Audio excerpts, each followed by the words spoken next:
Grab your board, take a ride, take a hike and get outside. It's dropping New England, yeah. Hello, everyone, and thank you for joining a new episode of the Droppin' New England podcast. I am your host, Brendan. I hope everyone's having a great summer. I hope everyone is having a chance to get out and do some fun stuff, getting outside, getting on the trail, getting in the water. Spending time with your family, your kids, your spouse, or whoever it is who's ever special in your life. So I just hope that everyone is doing well. It's been a heck of a summer down here. Anyway, in the southern part of New England, it's been nice. Northern New England's been nice as well. But, the weather, it's been like in the 90s almost every day the past few weeks. So it's been some really, really good times at the beach. Also up at the lake and doing all sorts of great stuff. So I hope you're enjoying this. I think, summer may stretch into October. I've seen it stretch 3 weeks into October in the past. So we will see what happens this year. But whatever you're doing, I hope you're having fun. Just a reminder, you can find us on Instagram using the keywords Drop In New England. That's really the main, kind of the only social media account that I use. So if you do use Instagram, make sure to look us up. We don't post, every day or anything like that. We kind of just post, if I'm promoting a new episode or if I get a really cool video or picture, I'll post it up. So we don't really overwhelm it. So if you do subscribe, if you do follow me on that, I don't really overdo it. So I hope you do look us up. Also, I have an alltrails.com profile set up, so you can find me if you use alltrails.com. Trying to get some more content up there. In addition, we also have Flickr as well. So Flickr is spelled FLICKR.com. They have an app and a website as well. It's one of the original photo sharing apps. So I've had that since about 2004, and I sort of just retrofit it to the Drop in New England page or title. So I've been using that to post some stuff as well. So hope you find us on social media. Anyway, I had the pleasure of being on a really cool podcast called it's called Pilgrims Digress by a gentleman named Aaron Minton. And he lives in the Boston area. I'm not sure if he lives in Boston or outside Boston, but that was a lot of fun. So when that episode drops, I'll definitely promote it on Instagram. See if you guys will take a listen. I've had, quite a few interviewees in the past, and it's actually cool to get on the other side and, have people ask questions and participate. So it was a lot of fun. I really, really enjoyed it. Really cool host. I suggest if you're into New England-based stuff, definitely look up Pilgrims Digress podcast. He does a lot of stuff. He does a very, very wide range of stuff. So it's a lot more diverse than this podcast. Does a lot of stuff on history and other stuff like that. So check them out.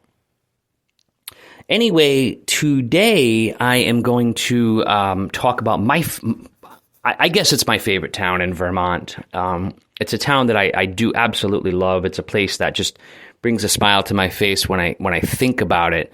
But it is called Waterbury, Vermont. So I have to credit my friend Keith, who might listen, to actually introducing me to this town. It's a town that's right off of Route 89. So, when you're driving up or down Route 89, it's sort of easy to you could probably just drive past it. You wouldn't really notice anything. It's just there's an exit, for Waterbury, but there's nothing really that stands out that is really, pronouncing what's in the town or anything like that. So you kind of just have to know about it, know what's in the town. Most people, again, just probably drive by. But if you are in Vermont and you're on Route 89 and you're going to Burlington, or if you're going somewhere else, even if you're heading to New York or something like that, you definitely want to stop in this town and spend a couple hours. I'm just going to talk about my favorite things to do in Waterbury. Now, I would say that there is lodging. There's plenty of lodging in Waterbury. Right off the highway, there's one of the Marriotts. I can't keep up with Marriott. They have so many different. I don't know. It's like they have like the Marriott, whatever. They always have like a different sub name for it. I don't know what it is, but it's one of the Marriotts, and they have a Marriott that's right off the highway. They also have a lot of smaller lodging as well. So they have cabins that you can stay in. There's one that I've stayed in. It's called Cabin in the Woods. And that's what I recommend. It's fairly inexpensive. It's beautiful. I mean, you get your own 2-bedroom cabin for like 100. I don't know. When I went, I think it was 160 a night or something like that. And you know, cabin in the woods. That was another one. There's a ton others, so you can go ahead online and just check different things out. I guess they probably have a lot of Airbnbs as well. I don't really use Airbnb, so I've never checked, but plenty of places to stay there. Always make sure to book in advance because these rooms do fill up. People that know Waterbury love Waterbury, so even though you may or may not have heard of it, even if you haven't heard of it, it's a place that is really popular with people who are into winter sports and even summer sports, mountain biking, and or just if you're a foliage person, so definitely book in advance. Now, when I get off the highway, it's Route 100 is when I get off the exit, I'm right on Route 100. So Route 100 is just legendary. It basically goes from Canada right to Massachusetts, goes right through the heart of ski country, Vermont. I think there's 20 ski locations that are off of Route 100. I mean, I say off Route 100. I'm sure some are an hour drive off Route 100. They're not like right there, but it really goes right through the center. It goes right through the heart of Vermont. So there's a ton of ski locations that you can stop at, and it's just a great drive. I've taken the drive all the way from Vermont right down to Massachusetts. Takes a while, but it's definitely worth it. But anyway, the section that goes through Waterbury is really spectacular. I just love it. And I'm just going to talk about my favorite places to visit in Waterbury are particularly off of 100, but just definitely in the Waterbury area. So when we do get off the exit, I kind of head north.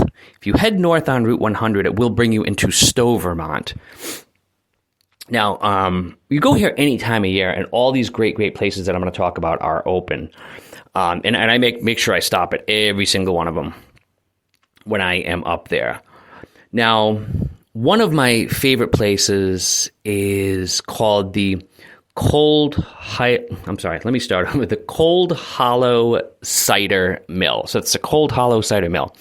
Now that is you can imagine it's an apple cider, store, mill, whatever, and they have a ton of great stuff there. So you absolutely have to stop there if you are in Waterbury. You can they have a big giant, I don't know how many hundreds of gallons this tank fits, but it has ice cold apple cider, fresh pressed. I mean, you can't get it any more fresh. It hasn't even been bottled yet. It's right out of the, whatever the contraption they use to distill it. And it's not alcoholic. So, I mean, you can drink it, you can have your kids drink it. You can, you don't have to worry about that. And it's really great. But the store has a lot of great stuff, a lot of Vermont centric gifts and food, and just sort of like gourmet salsas and sauces and just mustards and blueberry jams. And I mean, it's really good. I could go on for hours about what is in the store. What I like in particular is they have apple cider flavored hot dogs. So if I'm correct in saying this, I believe they boil apple cider and they sort of steam the hot dogs in the boiled apple cider. So they have like this apple cider taste of the hot dogs, which is really unique. I always get one. Anytime I go there, I always get one, and I absolutely love it. Also, they have apple cider flavored donuts, which, again, these things are spectacular. You've probably had them. I mean, again, this is not something that they're the only ones that do it, or they're not the only game in town, but the ones that they have there are just spectacular, and I love them. So definitely get a half dozen of those and a couple hot dogs. Right on the same property, they actually have a small sort of wine / kind of hard apple cider store. So you can get alcoholic beverages while you're there. They have a few different kinds. They have their own homemade stuff. They also have some other locally made stuff as well. So you can definitely stock up. Now heading north, I mean, that's going to be on your right. You can head into Stowe and check out Stowe. But I mean, heading south from the Cold Hollow Cider Mill, there's another small plaza. Again, if you drove past this plaza, you would it's just, you kind of blink your eye and you'd miss it. It's not very prominent, but you'll see a sign for the Cabot Cheese Depot. So if you're from New England, you probably know Cabot cheese. It's spectacular. It's just really, really good stuff. But this is sort of like, they call it, it's not like a factory outlet. They call it the depot. So I guess it's sort of a centralized store. I guess you would maybe call it an outlet. They have a lot of really, really great flavors. So you can go in and you can sample these things for free, you know. You can just grab a small, you know, hunk of cheese with a toothpick, and then you can try it. And sometimes they have like wine tastings in there and stuff. So when I go there, I definitely try a lot of the cheeses, because a lot of the cheeses that they have that you can sample are not to my knowledge, they are not available on the regular open market. So if you go to like your local, supermarket or something, they may have a few flavors of Cabot cheese, but a lot of these ones I've never seen anywhere other than at this depot. So if they are distributed, they're not widely distributed flavors, but they have kind of spicy flavors and like blueberry flavors and fruit flavored cheeses. They have like, I don't know, I'd say probably 30 different flavors, maybe more, that you can sample. Now, when I'm there, of course, I always buy something. I don't want to just go in and hit the free samples and leave. I never do that. I always try to, definitely spend some money. Now, they also have a great selection of wines, a lot of local wines that are, a lot of them are just, again, spectacular. They have maple sugar, which maple sugar is basically all natural. It's an all natural sweetener. They basically take maple syrup, dry it out, crystallize it, and then that's it. It's just a one ingredient food. It's just maple syrup crystallized, and it's delicious. It's just, again, it's a natural sugar. So I use it in tea. I use it on chicken. I use it on all sorts of stuff. You can put it on ice cream. You can put it in yogurt. But there's a brand up there. I think it's called Jed's, and they have a bunch of different kinds of this maple sugar. They have some that's mixed with cinnamon, some that's just plain maple sugar. They have some other stuff. So I definitely pick up one or two containers of that at the Cabot Cheese Depot. They also have a lot of again, you can pick up a ton of different cheeses there that are not readily available on the open market. You can kind of only get them in a few places. So I pick up some of those. You can also get beer, cider, hard cider, all sorts of stuff. So you have to stop. You just have to stop in there. Once you stop in, if you're a fan of Cabot cheese, you'll just fall in love with this place. In the same plaza, walking distance, they have a place called Lake Champlain Chocolates. Again, Vermont-based, spectacular chocolates. I mean, you go into this candy store, and it's a place you just don't want to leave. They have everything you can possibly think of when it comes to chocolates. And, some stuff is sort of like out of a display case, and you can just tell them what you want. They package it up for you. Some of it's prepackaged. So, I mean, anything you can possibly think of. Connected to that connected to the Lake Champlain chocolate store there, there's also like a jewelry store. I don't know the name of it, but you can go in there. They have like a really lot of cool pewter jewelry and a lot of just really nice stuff, inexpensive too. You can go there and get like charms. They have like, just sort of stuff like shamrock and cross stuff you can hang on your wall, bracelets, rings, stuff like that. But if you're in the Lake Champlain chocolate store, just walk. It's like, again, they're like connected. You can just walk into the jewelry store and pick up a gift for yourself or a gift for a loved one or something like that. Also in that same plaza, they have a Darn Tough socks outlet. So Darn Tough is a brand of socks that are made in Vermont. I have about a half dozen, maybe more pairs of them. There's a lifetime guarantee on them. I usually pick mine up at REI. I just look for what's on the clearance and try to pick up a few pairs per year. I think they're about $25 a pair or less. I mean, you can always go in and find, sales and stuff like that. So while I'm there, I usually go in there, sometimes pick up a pair or something like that. But that's another, just wonderful, wonderful plaza. Heading south again, if you go, the Ben & Jerry's factory is going to be on the right off the highway. So if you like Ben & Jerry's, that's basically, that's ground zero for Ben & Jerry's. It's a factory. They produce it there. They distribute it out of there, and they have a gift shop, and they have tours, and they have the Ben & Jerry's Graveyard, which is flavors that they eventually ended for whatever reason. Maybe they weren't popular, or maybe they just, were temporary or something like that. But if you like Ben & Jerry's, again, world headquarters is there. When you go there, you hear people from all over the world that are probably in town and, make their way over there because they're probably ice cream lovers. Heading more into Waterbury, there's a couple restaurants that I really want to talk about. One is called the Blackback Pub. Blackback Pub is a fly fishing themed bar / restaurant. So I have never really seen, you go to some restaurants, bars that are in rural areas or in the country, and they may have a fishing theme, but this one is specifically a fly fishing theme. So when you go in, if you're a fly fisherman, this place will like melt your heart because they have old fly fishing rods on the walls as decorations. They have just pictures of different species of fish, and a lot of they have excellent food. I mean, if you go there, the food's really, really good. Everything's delicious. They have a great selection of beer and wine.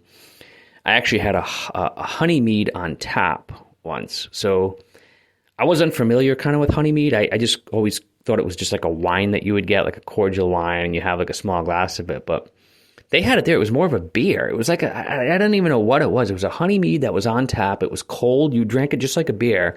I guess it was a beer or maybe a cider, but whatever it was really good. I've never, ever seen that on tap at any other place. So the last time I went, they actually, so the last time I went, they did not have it. The time before, they did have it. So I don't know if they'll even have it. But